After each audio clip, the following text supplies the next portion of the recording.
It is a great honor to welcome once again to this podcast William Deresiewicz. We met last time talking about his essay collection, The End of Solitude, and right now we are talking about his latest essay on tablet and his book on Jane Austen. How are you today, Bill? Thank you for joining the show once again. Happy to be here once again. Pleasure's all mine. So, let's talk about your short piece on Tablet Magazine. It has a great title, Unfuckable Hate Nerds. Tell me about. I'm sure, as in the case with most published outlets, publications, like you didn't dictate the title, the publication does. So I wonder if this is the case with you.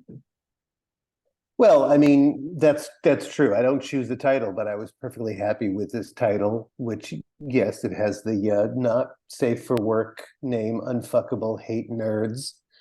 But it was that the phrase did not originate from them. It didn't originate from me. And in fact, it motivated and begins the piece. It's a phrase that the very popular podcaster Mark Maron uses. He talks about the army of unfuckable hate nerds. It was a phrase that he used originally in a specific context. People were attacking Amy Schumer, but he started to use it a lot. He really likes the phrase, the army of unfuckable hate nerds. And he means the young men online who spread a lot of toxic misogyny and sometimes racism, anti-Semitism, and so forth, but I think especially misogyny. And some of them are associated with the phenomenon known as incels, and some of them maybe drift to the alt-right, and maybe some of them are on forums like Reddit, or the thing that was once 4chan, and then they went to 8chan, and now it's called something else, and blah, blah, blah. And these are not pleasant people. These are not people that I'm friends with. These are not people I want to be friends with. These are people who I wish would not do the things they're doing. But this relentless assault on them by Maron, and the particular language he's using, unfuckable hate nerds. I wanted to talk about this, and I wanted to use it as because, well, I mean, what the piece is about how instead of hating and scorning young men like this, who I think are a large, I don't mean I think a lot of young men are like this. They're not, I don't mean that a lot of them are active online disseminating this kind of toxicity. But I think the ones who are reflecting something very real about being a young man. Mm-hmm. And so that was very personal to me, that I see myself in. I see my younger self in. I'm 59 now, but myself as I was, say, in my 20s. And to hate on them, to have contempt for them, the way Maron does with that phrase, and the way so many people do, I think is, it's not just counterproductive, although it obviously is. It's ugly. It itself embodies some very negative impulses. And I know I'm not letting you ask a question or contribute a comment, but let me just say the last thing in this preliminary, which is that another big reason I wanted to write this piece, I wanted to talk in a personal way about what it's like to be a young man. And not even today, because I was young in the 80s and 90s, but even back then before the internet. But also I wanted to write this piece because it infuriates me that all the discourse around men now outside of what they call the manosphere, the Jordan Peterson, Andrew Tate, sort of the special part of the internet that caters to and exacerbates this kind of personality. But in the mainstream, the right-thinking people, the smart people, the liberal people, the progressives, virtually this entire conversation is conducted by women. And conducted in a way that I tend to find very condescending, as if they're anthropologists, if not entomologists, examining this inferior class or inferior species. And it never seems to occur to anyone to ask men to speak for themselves. And when they do, like Richard Reeves, who wrote of Boys and Men, I don't know if you've had him on, even he was attacked or at least criticized for daring to stand up for young men and boys. And I haven't read the book, but I've heard him speak about it a lot, and others speak about the book. And from what I understand, he was very careful to make all kinds of caveats and qualifications because he was daring to speak about this class about whom it is only now appropriate to speak with condescension at best, but often worse than that. So, we talk about toxic masculinity, but we talk about toxic masculinity almost as if the term were redundant, as if masculinity were by definition toxic. So, okay, I'm done. Okay. I have read bits and pieces of Boys and Men, and I find it to be quite interesting. He certainly does a very balanced job in addressing the issue, all the while, keeping in mind his critics and such. And unfortunately, I haven't had a chance to have him on the show yet. I've reached out to him, but yeah, so far. So I wonder if in your days, or at least in the days when you were in your 20s, what do you suppose to be some of the challenges that you faced that you can say are analogous or have parallels to what the unfuckable hate army that Mark Maron so condescendingly calls faces today? Right. So let me say first something that I didn't say and kind of wish I had said in the piece, which is I am not saying that life is easy for young women. Or for women in general. They have their own challenges, and I'm not going to say they're better, they're easier, and I'm not going to say they're harder. I think that kind of comparative victimology is idiotic, and also men can never know what it's like to be a woman, and women can never know what it's like to be a man. So I'm just going to say that despite the fact that I'm not going to say we live in a patriarchy because I don't really believe we do anymore, but we certainly did for millennia. And men were privileged and had it much better. But despite that fact, I think it's always been challenging to be a young man, certainly in my experience. And I'll explain why, and not just my experience. Men have had all or most of the power, but that's specific men, and we have to recognize. So just to put it in a nutshell, as I say in the piece, there's this cliche, or I should say this commonplace, this common wisdom that says that women are sex objects and men are success objects. This is very reductive, I know, but I think it is still and substantially true. In some sense, even more true than it used to be on the male side. That women are valued, and again, this is going to sound like evolutionary psychology, but after all, we are evolved beings. And we have, whether people want to acknowledge it or not now, we have roles that have to do with mate selection and reproduction. And even though a lot of this has changed, obviously, I think in many ways it's still fundamentally true, and even truer for young men. So young women are sex objects, young women are valued for their fertility. That's going to be their role in reproduction. And men are valued for their ability to provide resources to mother and baby. Which means that women tend to be valued more when they're younger, and men tend to be valued more when they're older, if they're capable of accumulating resources. In other words, of becoming what we would call successful. So, older women talk understandably about feeling unvalued, undervalued, invisible, no longer fuckable, or whatever, however we talk about it now.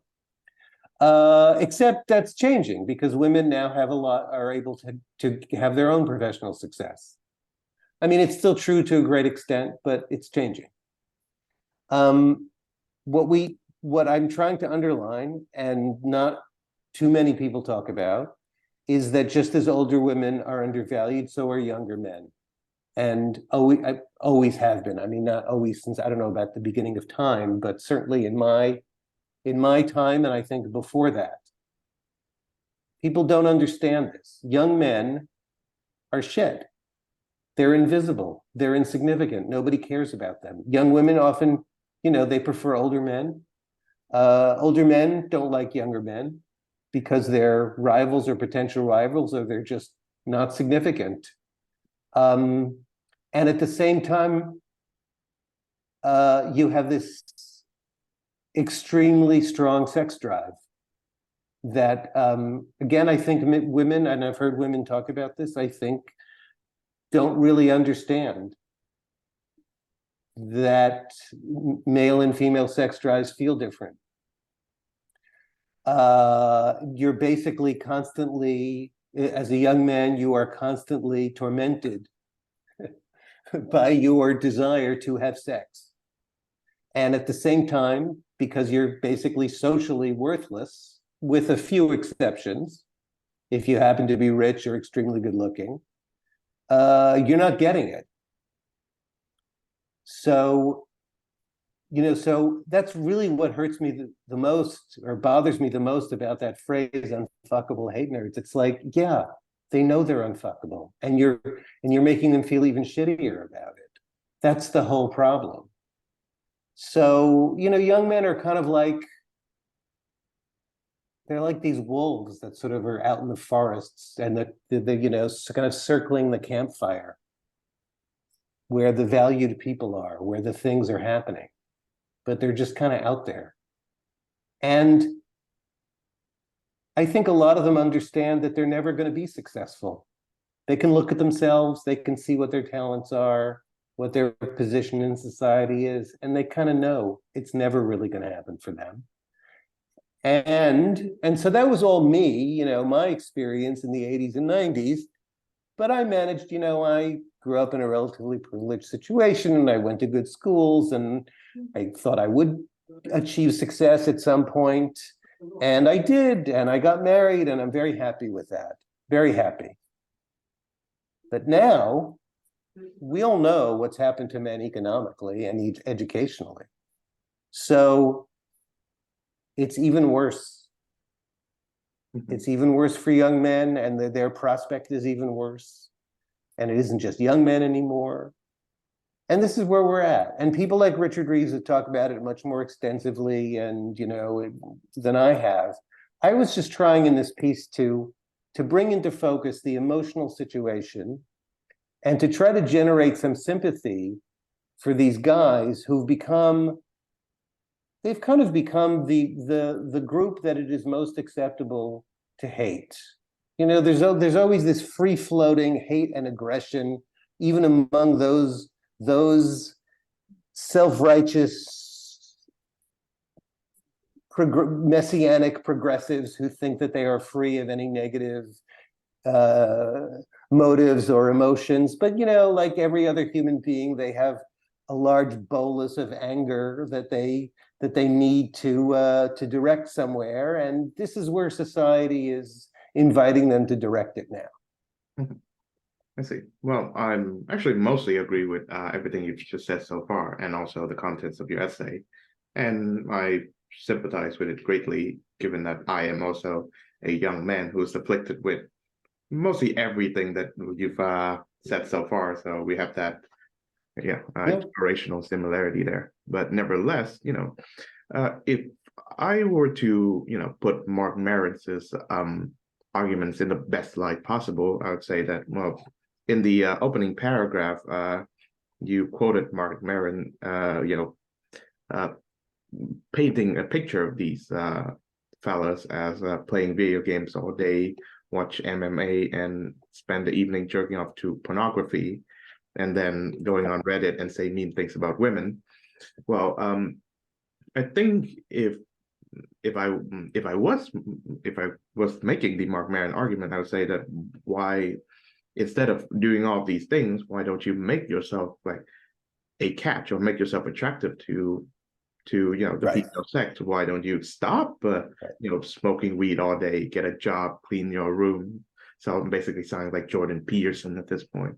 So doing what you can to make yourself attractive to the female sex, and so instead of feeling sorry for yourself, or saying why don't women like me, and then doing the exact same thing that makes women don't like you. Right. And I would say that that's exactly the argument I've heard many times. Dan Savage, the Essayist columnist, has said, has said essentially that, brush your teeth, comb your hair, go to the gym. A bunch of people, including people I know in like my Facebook thread, made that comment. So here's what I would say. Would you say that to a fat girl who men didn't find sexually attractive, an overweight young woman? Would you say, why don't you lose some weight? No. I mean, you're not allowed to say that because it's well, you're not allowed to say. Or would you say it to a Black young man who grew up in a violent, chaotic urban neighborhood, who turned to crime, who joined a gang, and is now subject to the criminal justice system? What would a progressive say about that guy? They would say, well, he's a victim of his circumstances because there were no jobs to get, no legitimate work. The schools he went to were equally violent and chaotic. He wasn't going to be able to get an education. That's what I would say. Analogous things. Sure, it would be great if some of these guys pulled themselves together. What options do they have in life that would incentivize them to pull themselves together? I mean, again, we've seen what's happened to men economically. 58%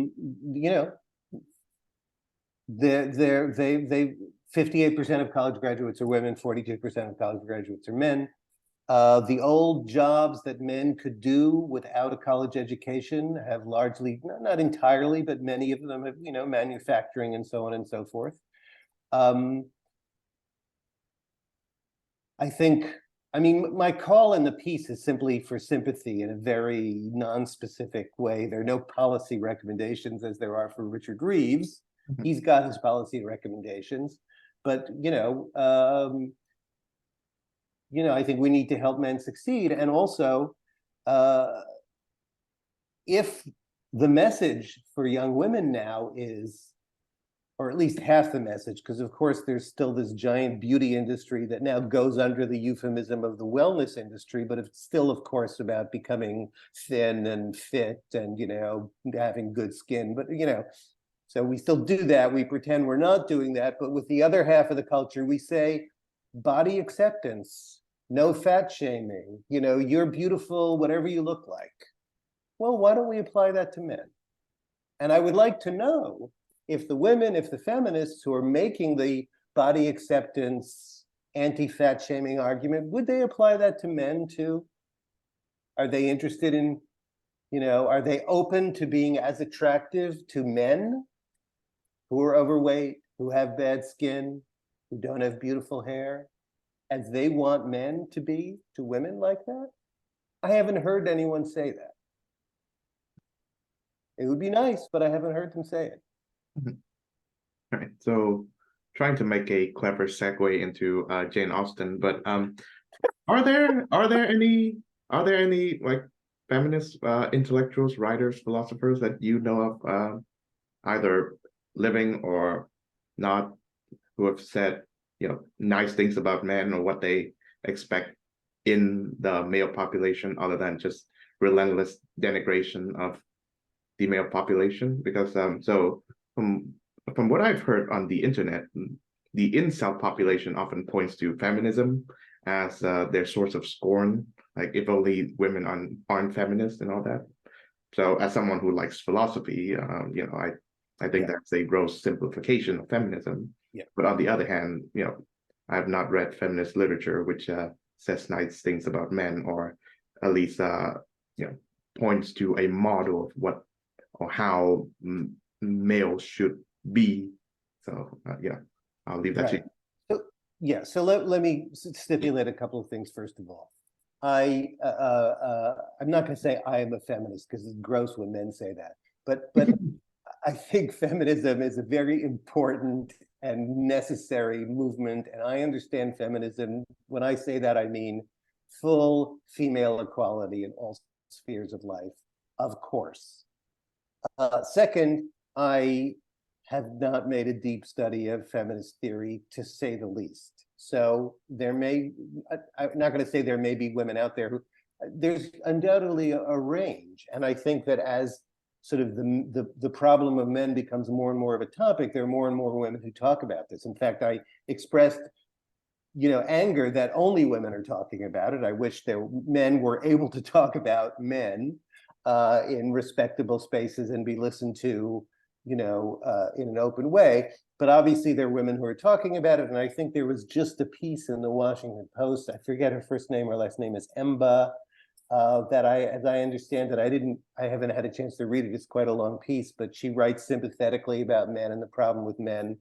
And the need, yes, exactly what you just said, the need to figure out a model of masculinity that isn't sort of the traditional quote unquote toxic masculinity, but also isn't just wanting men. I'm not saying this, she puts it this way exactly, but not simply negating masculinity altogether and basically expecting men to be male versions of women. I mean, that, there will be men who sort of gender reality will lead them in that direction, but that's not going to be a model for most men. Just act like women. And I do believe that, because I do believe that evolution is a real thing, even though there's a strong cultural overlay, that there are evolved characteristics that men tend to have and evolved characteristics that women tend to have, and that we need to think of positive ways, that men can be men, and that we can value male characteristics like risk-taking and assertiveness and sort of the physical labor, whatever it is. And I'm sure there's some feminists who talk about it, but I don't know. And I do know that the general sort of the zeitgeist, right, what you register on the internet, what I register on the internet, is quite different. And I think, to the extent that feminism deserves a little bit of criticism, it is that it has given permission to engage in what we now call misandry, right, which is the opposite version of misogyny. Individual women probably have lots of reasons to be angry at individual men, because life is full of abrasions. Just as individual men have reasons to be angry at individual women, but we don't accept that becomes an expression of generalized misogyny, and we shouldn't expect, somebody's daddy issues or boyfriend issues to give license to a general misandry. All men suck. So maybe now with books like Richard Reeves, we can start to move towards something like that, but it isn't going to be just enough to kind of talk about it, right? We need to have ways for men to embody to live positive models of masculinity, not just to say what they are, but to give them the opportunity to live them out. Right? That makes sense, right? Yeah, I think so. And I think our mutual friend, right, Celeste Marcus of Liberty's Journal, would know more about feminist theory than you and I combined. yeah, I think she would be a good source of consultation. I think last time we met, she recommended me read Simone de Beauvoir, but I unfortunately haven't had the time to. Um, so now to get to Jane Austen. So one of her most famous novels is Pride and Prejudice, and she points out two key male archetypes. One is Mr. Darcy, and the other being Mr. Wickham. So I wonder if how does her characterization of those two individuals help you to realize which one is a good role model for maleness and which one, well, isn't? That's a great way of framing the question. And I want to talk about, if at some point, my relationship with Jane Austen and how that's shaped my relationship with my own masculinity. But let's talk about Pride and Prejudice, because Mr. Darcy is sort of the he's the perfect romance hero. And, you know, I think it's not too much of an exaggeration to say that romance literature, you know, since Jane Austen kind of emerges from Jane Austen, and specifically from Pride and Prejudice. It's everybody's, you know, more or less everybody's favorite romance novel among people who read romance novels, because Mr. Darcy is an alpha. He's an alpha man, right? He's tall, he's rich. And when we first meet him, he is imperious. He's haughty. He's arrogant. He's not aggressive, but he's certainly extremely self-confident. And the novel's inciting event is when the heroine Elizabeth overhears him denigrating her looks. She's not worth dancing with because she's not attractive enough.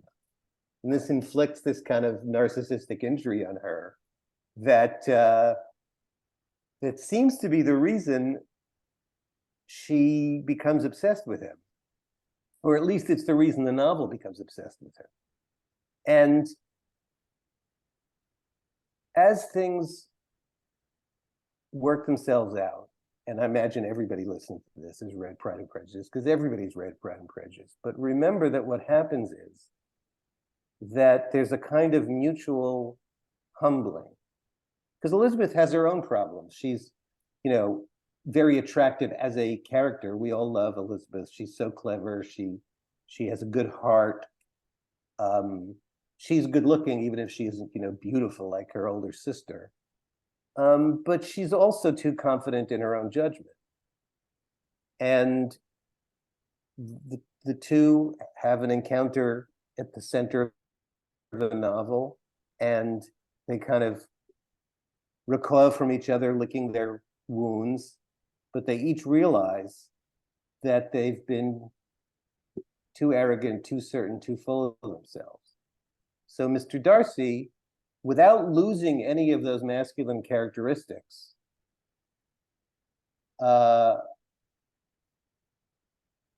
is softened. He learns to acknowledge when he's wrong. He learns to treat Elizabeth, to value her as she should be valued, and to treat her, you know, Austen doesn't put it this way, but to treat her as an equal. And that's sort of, I mean, really we've already got it in front of us. We've got probably the perfect model of masculinity. It's someone who has the masculine characteristics, but it's tempered by, let's say, the feminine principle. An internalization of the feminine principle of, you know, openness, and, you know, being able to listen, being able to acknowledge mistakes, being in touch with their feelings, being willing to talk about their feelings. Does that work for you? Oh yeah, yeah. So I think the second part of the question is Mr. Wickham. So Oh, Mr. Wickham. Yes, Mr. Wickham. Well, Mr. Wickham is the opposite, right? I mean, Mr. Wickham comes on as the sensitive man, and it turns out that he's the worst kind of womanizer who treats women as sex objects and preys on, he's a predator. Right. So I should also. I never thought about that. There was There was that one of those horrible Jane Austen knockoffs called Pride and Predator.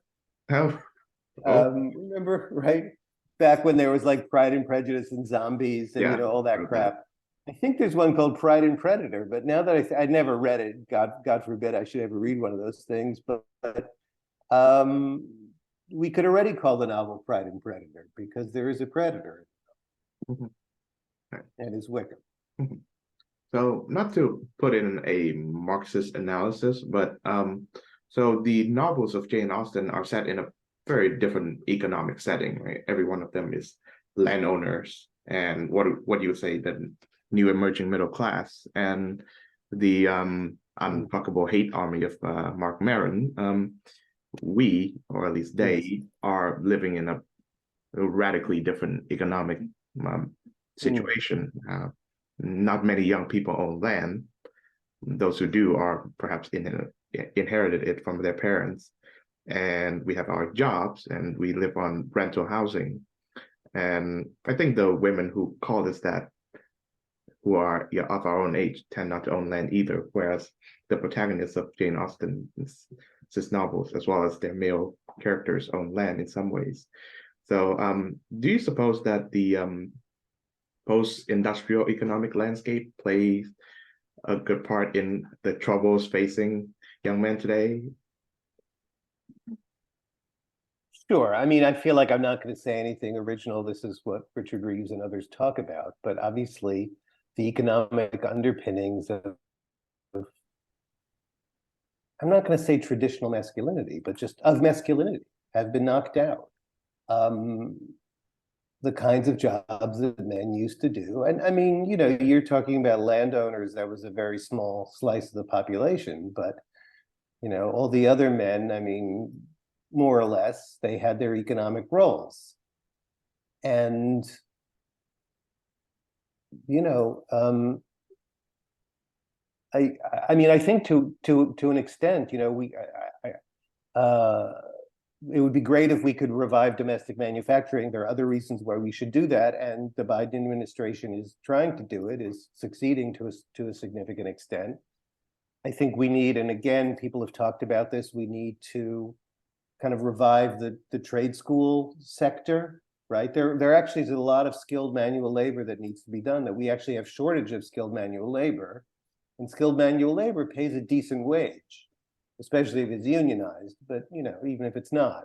And we need more of those. So we need, and this kind of rhetoric that dates at least the Clinton years of you got to go to college, you got to go to college. It's ridiculous. I mean, we do not have an economy where most people go to college, and we should not have an economy where you have to go to college to make a decent wage. And while I'm all for women going into the trades too, and some do, clearly it's a very important sector for men, and we need to make it more possible for men to do it. But we still live in an economy that's made a huge shift towards service work and laptop work, and all the factories and all the trade schools in the world they're only gonna be a part of the solution for the economic crisis of the man. And I've never thought about this. I'm just kind of thinking out loud, but I don't know. Somehow we have to make service work more doable for a lot of young men. So maybe that means raising wages, which we should do anyway. I mean, that would be good for women, right? If we raised wages in those sectors. I don't know. Yeah, I think I've had Michael Lynn on this podcast, and he was saying much the same that as you were saying.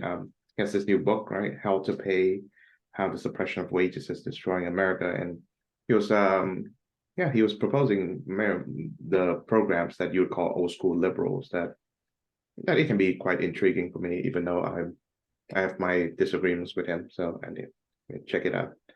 So going back to Jane Austen, you mentioned in your book, which I should mention the title of A Jane Austen Education, How 6 Novels Taught Me about love, friendship, and the things that really matter. So that's the title of the book. So you mentioned that you were introduced to Jane Austen the same time that you were immersed in what you call modernist literature. So your Joyce, your Conrad, Yeah. and Faulkner. And what I noticed that even though most of the Jane Austen novels feature a female protagonist, I think all six of them do. Um, they have the model of what it means to be a man is different in the Austen novels than, say, the modernist novels of Joyce and Faulkner and Hemingway. In that, if you read the modernist literature, you find that the heroes, tragic or otherwise, are people who break out of social norms and forge their own path. So pretty much all of modernist literature is influenced by Nietzsche in some ways, shape, or form. But in the books of Jane Austen, the the good men are those who follows the dictates of their traditions or their social norms, and perhaps go above and beyond to adhere to them in some ways. So I wonder if that's the kind of difference that you notice too as you get older. Oh, I hadn't thought about that. Let me think about it out loud, but let me first say, just because I want the record to be clear, I think modernism feels like a very masculine movement because it's the heroic artists. The novelists themselves are sort of these sort of heroic male figures, although they're not all male. But aside from Henry James, who had a very different kind of, he doesn't have those kind of modernist, heroes in his books. I just want to say that Joyce in particular, I mean, who does he put at the center of Ulysses? He puts Leopold Bloom, who is very much not a masculine man. And part of his sort of epic quality, his ability to embody all of humanity, humanness, is that he's kind of feminine and masculine. I think the phrase is the new womanly man. It's been a long time since I've read Joyce, but there's somewhere in there that he's like the new womanly man. And Joyce I think he's holding him up as a very different kind of hero, who's not a hero. He's not like Stephen Dedalus, the deuteragonist, right? The artist figure who's struggling to break out of norms. Bloom is very much, he's sort of the middle-class man. And I think that's one of Joyce's great distinctions, to do differently than, even the other modernists. But when you talk about Austen and heroes and heroines who are trying to fit into their society, I mean, I think that's a function of the age she lived in. I mean, she writes it kind of at the dawn of that turn, that romantic turn, capital R romantic turn to modernity, where we start to reconceive our role from how do I fit myself into the society to how do I rebel against it and create a new path for myself. And I think male and female, we're all still living with that legacy, that expectation. And I mean, I think this is a very, very big topic. But I think thinking about Austen in particular, in a way that I haven't before, I think she's trying to create room, not for people to go off and, live some kind of different exotic existence, but she's trying to create freedom, I think, within traditional roles, and especially for women. And I think we see that with Elizabeth Bennet. And we look forward to her having a marriage that's a different kind of marriage. And it's different from her parents' marriage, where she is going to be some kind of equal, I mean, not in a financial sense, but in a human sense, with her husband, Mr. Darcy. And I think we see that across the board in Austen. Probably the best example is Emma, who Lionel Trilling said about Emma, that Emma has the freedom of action of a man. Austen creates a heroine who can act like a man. She has money. She doesn't have to get married. She has the kind of social agency that only men have in her world. And Austen is trying to, like I said, I'm repeating myself, but find room for that kind of agency for women, even within the social and financial constraints that her heroines, I mean, Emma doesn't have to get married, but the others do. It's either marriage or poverty. But as it was for Jane Austen, who herself decided not to get married. She could have gotten married and she would have had a more comfortable existence. And she decided to write instead. Actually, her life was more revolutionary than that of her heroines. Something that was true of George Eliot as well, a couple of generations later.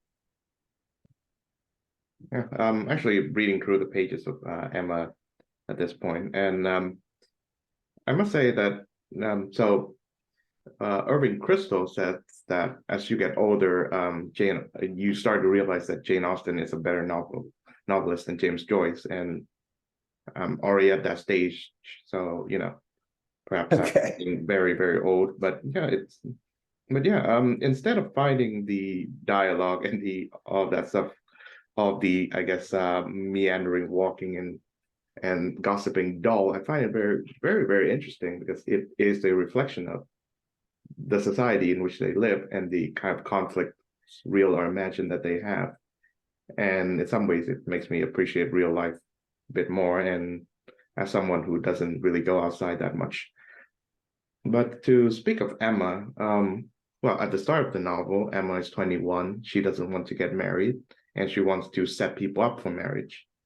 At the end of the novel, all of her matchmaking endeavors ends in disaster, and then she ends up marrying, I believe, Mr. Elton or somebody else. Mr. Knightley.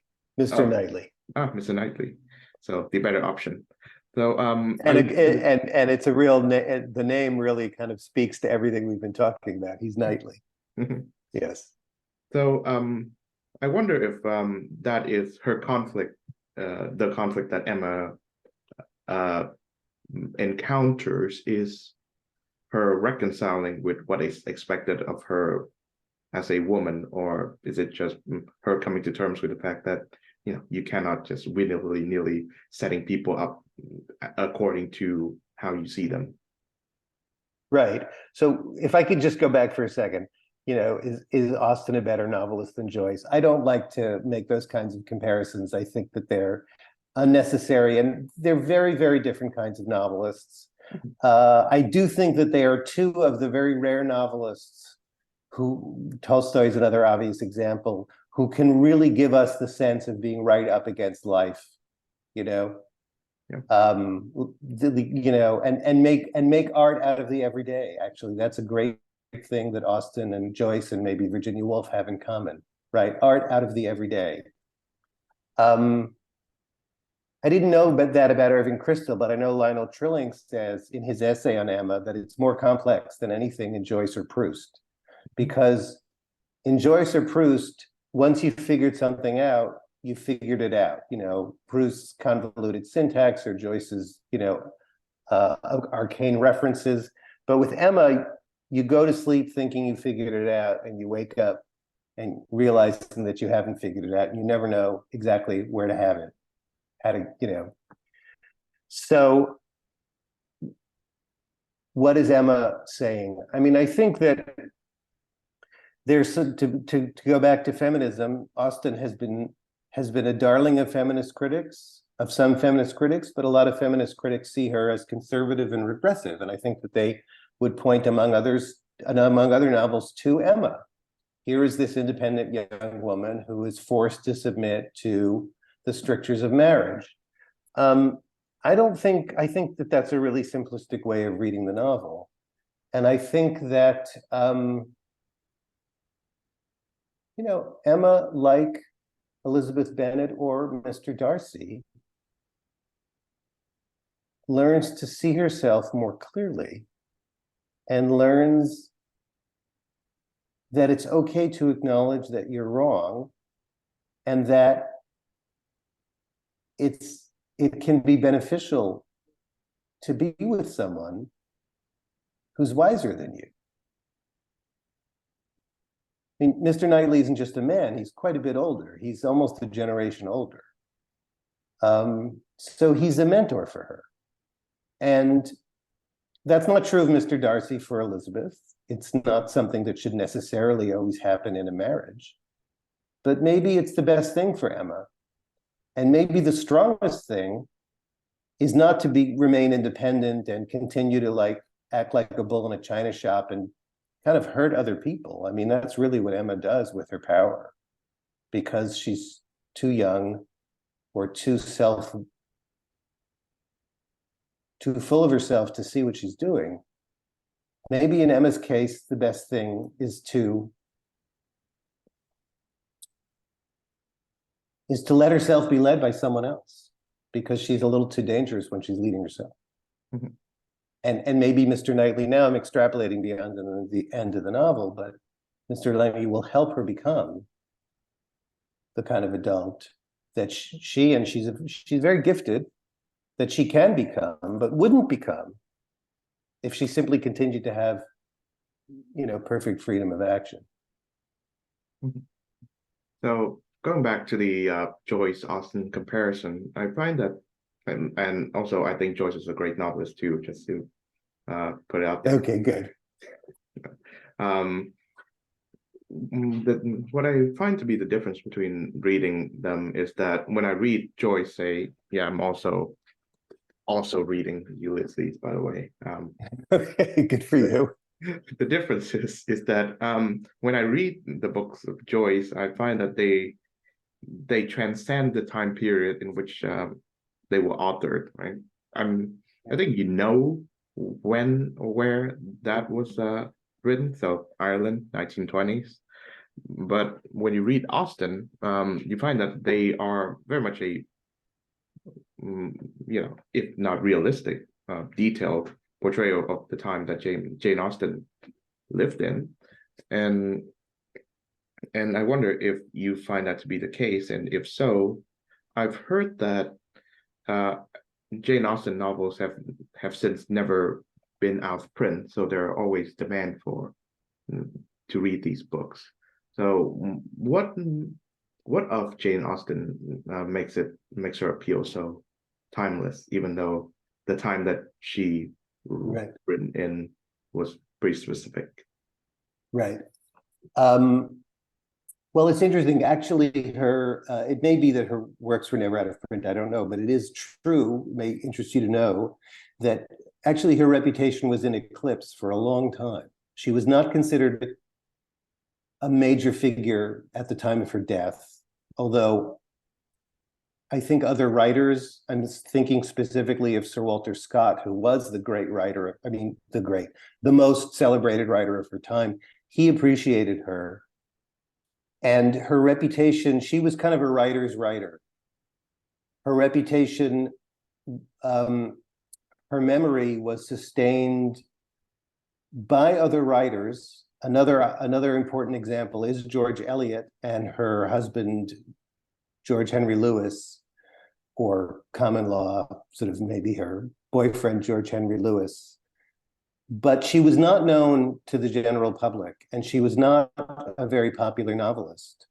She died in 1817, and it was really for a good century that she was not a big figure. She would not have been enumerated among the major novelists. And then she was rediscovered, or sort of brought to public attention, by people like Virginia Woolf and Lionel Trilling and F.R. Leavis. And then, then the Jane Austen industry eventually. I think first feminist criticism in the 70s, and then the movies in the 90s turned Jane Austen into this global phenomenon, where she's one of the most one of the most popular English writers of any genre. So why? Well,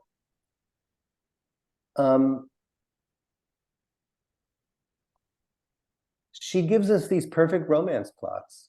That's why. most readers are women anyway, but I would venture to say that this is especially true of readers of Jane Austen, and I don't say this in any negative way.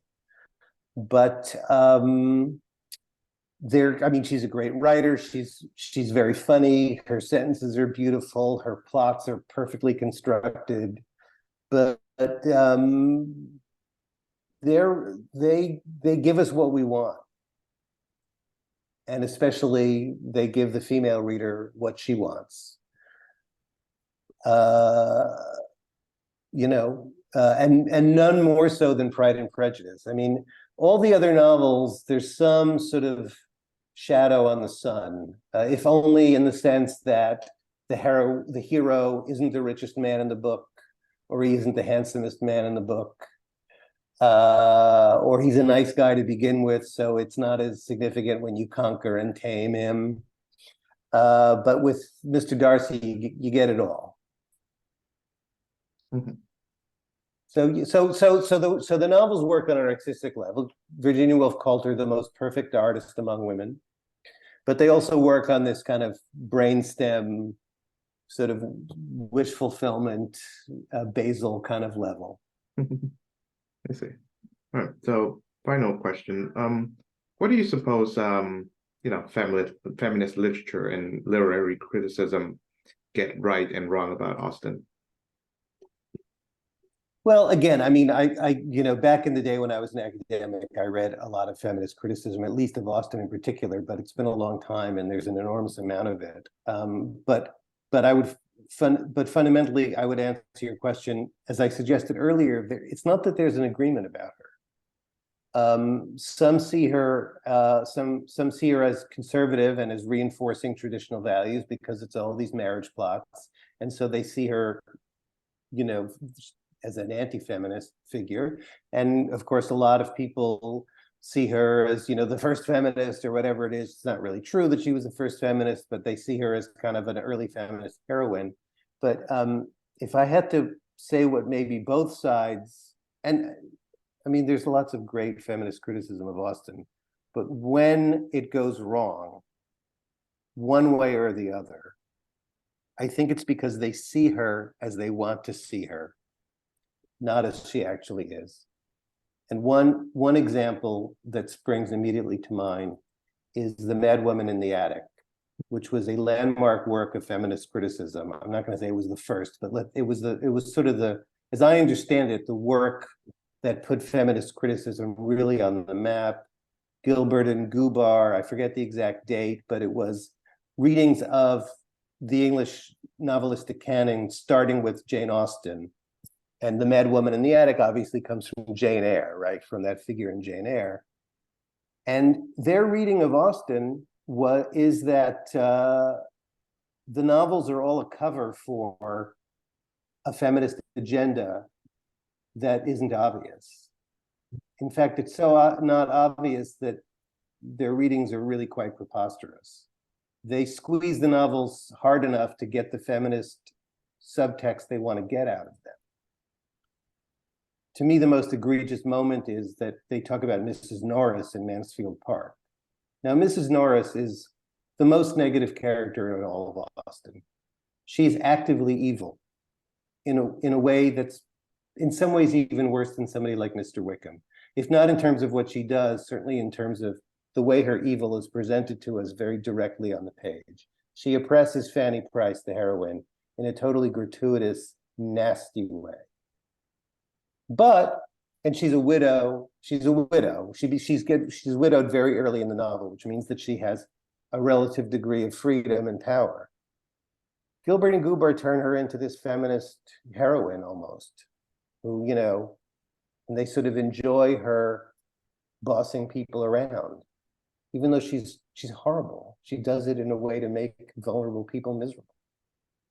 So that was the last chapter I read of The Mad Woman in the Attic. It was the first chapter and it was the last chapter, because I thought, they're turning Austen into somebody she isn't. There was that, just to go on, there was that horrible adaptation of Mansfield Park a few years ago. I think Harold Pinter played Sir Thomas. It turned it into a completely different kind of novel.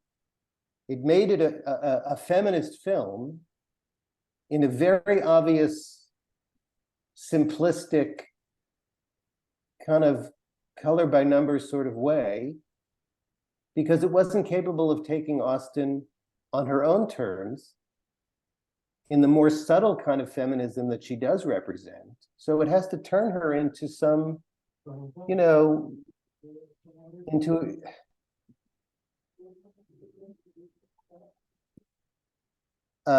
what they want her to be, into a feminist as feminism is today, rather than what Austen.